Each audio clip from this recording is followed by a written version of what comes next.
السلام علیکم ورحمۃ اللہ وبرکاتہ۔ مکی ٹی وی چینل پر خوش آمدید۔ مکی ٹی وی نئی ویڈیو کے ساتھ حاضر ہے اور آج کی ویڈیو میں ہم بات کریں گے کوہلش عثمان کی اور سلطان محمد فاتح کی۔ کوہلش عثمان کی آنے والی قسط کا دوسرا ٹریلر سامنے آ چکا ہے اور یہ ٹریلر نہایت سسپینسفل،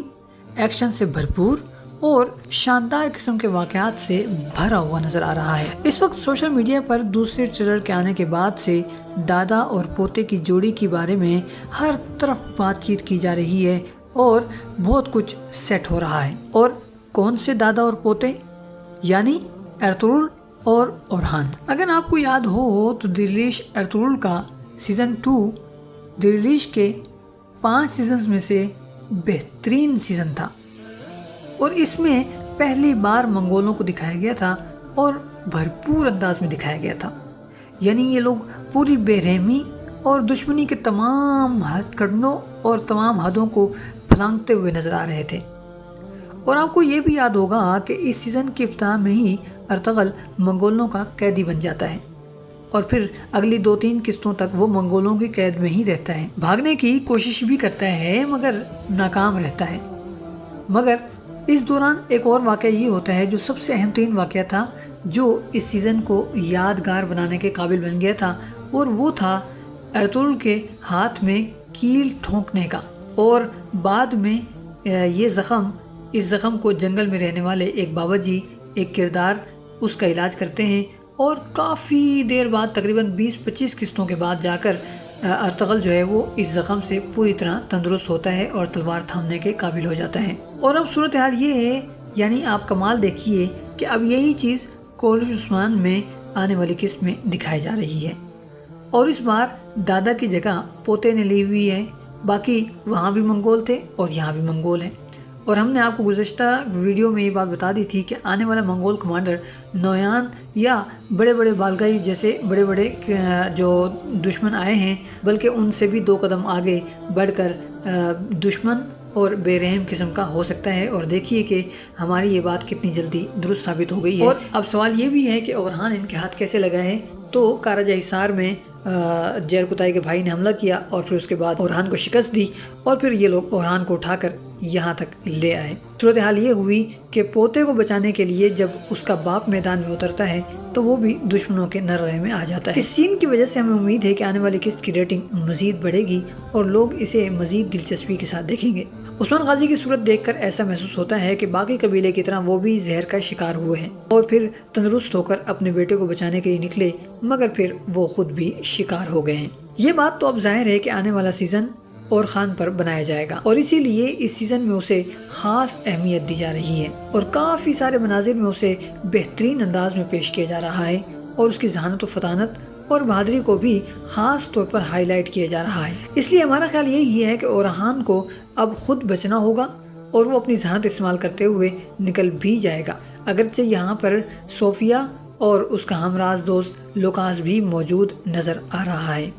لیکن دیکھتے ہیں کہ صورتحال کیا بنتی ہے۔ ایسا ممکن ہے کہ ہاتھ میں کیل ٹھونک کے جانے کے بعد یہ لوگ اورحان کو اپنے ساتھ لے کے چلے جائیں اور پھر اسے وہاں سے بچایا جائے، لیکن دیکھتے ہیں کہ کیا بنتا ہے۔ بہرحال اور دوسری طرف یہ بھی ممکن ہے کہ بالا خاتون جو ایکشن میں نظر آ رہی ہیں اور لڑتی ہوئی نظر آ رہی ہیں، وہ بھی اورحان کو بچانے کے مشن پر نکلی ہوئی ہوں اور ایک طرف عثمان غازی منگولوں کے چنگل میں پھنس رہے ہوں تو دوسری طرف اورحان کو بچایا جا رہا ہو یا پھر بچا لیا گیا ہو۔ بہرحال اورحان کو بچانے میں البائی کا بنیادی اور اہم ترین کردار ہوگا۔ ساتھ ہی ساتھ ہم نے دلریش ارطغرل میں یہ بات دیکھی تھی کہ وہاں ارطغرل کے بعد عبد الرحمن کو بھی قید کر لیا گیا تھا اور پھر اسے لڑائی بڑھائی کے بعد چھڑایا گیا تھا۔ کچھ یہی سین یہاں پر بھی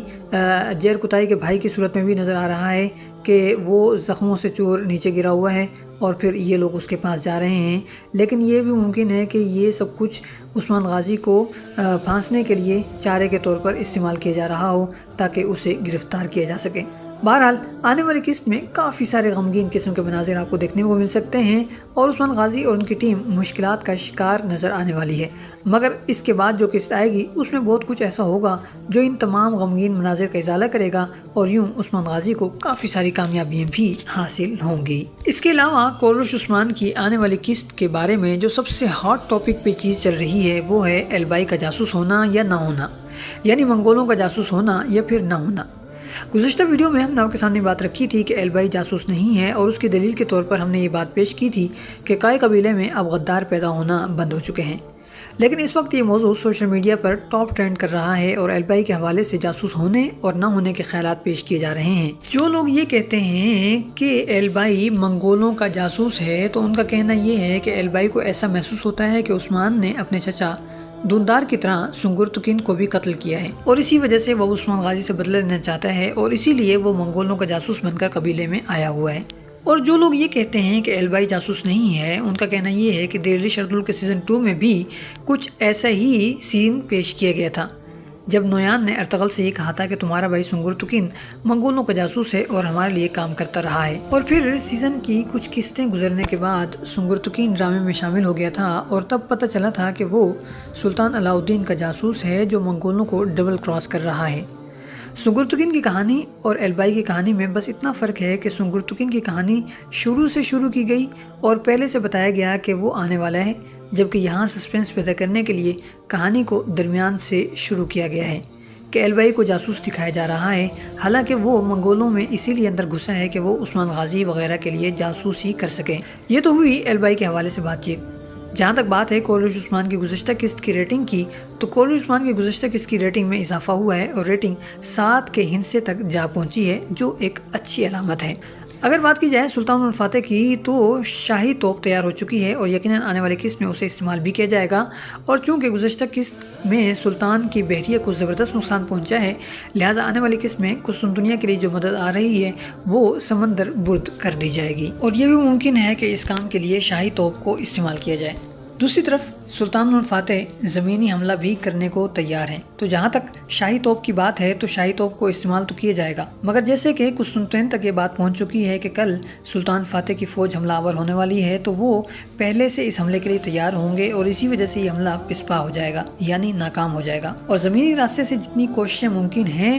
یا ہو سکتی ہیں وہ سلطان فاتح کر چکے ہیں، اور مزید چند کوششیں مزید کرتے ہوئے بھی نظر آئیں گے، اور ظاہر ہے کہ شاہی توپ کو بھی استعمال کیا جائے گا، اور جب یہ سب کچھ ہو جائے گا تو پھر اس کے بعد وہ سمندری جہازوں کو خشکی پر چلائیں گے اور دوسری طرف اتار کر قسطنطنیہ کے سامنے جا کر کھڑے ہو جائیں گے، اور اگلے دن قسطنطنیہ فتح ہو جائے گا۔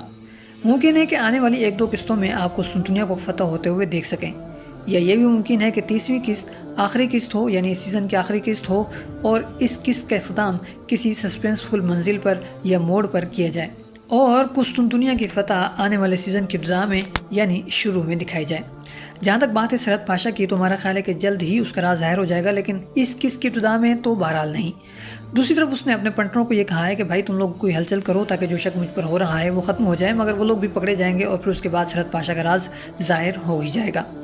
آنے والی قسط کی ایک اہم بات یہ بھی ہے کہ اس میں سلطان مراد کی بیگم اور سلطان الفاتح کی سوتیلی والدہ حرکت میں آتی ہوئی نظر آئیں گی اور غداروں کا قلع کما کرتے ہوئے بھی نظر آئیں گی۔ یہ بات ماننے کی ہے کہ اس ڈرامے میں ہر کردار کو بہترین انداز میں پیش کیا جا رہا ہے، کہیں بھی کسی بھی قسم کا جھول یا بور کرنے والے مناظر یا فضول قسم کی رنگ سازی اور خوشنمائی وغیرہ ایسا کچھ نہیں دکھایا گیا، بلکہ ہر کردار کو سنجیدگی کے ساتھ بہترین اور بھرپور انداز میں اسکرین پر پیش کیا گیا ہے، اور یہی وجہ ہے کہ یہ خاتون جب بھی اسکرین پر آتی ہیں تو ان کا کرشمہ بھی ساتھ ساتھ آتا ہے، اور یہ کوئی نہ کوئی کارنامہ سر انجام دیتے ہوئے نظر آتی ہیں، اور وہ بھی پوری سنجیدگی کے ساتھ، اور ناظرین کو یہی چیز ہے جو اسکرین سے جوڑے ہوئے ہیں۔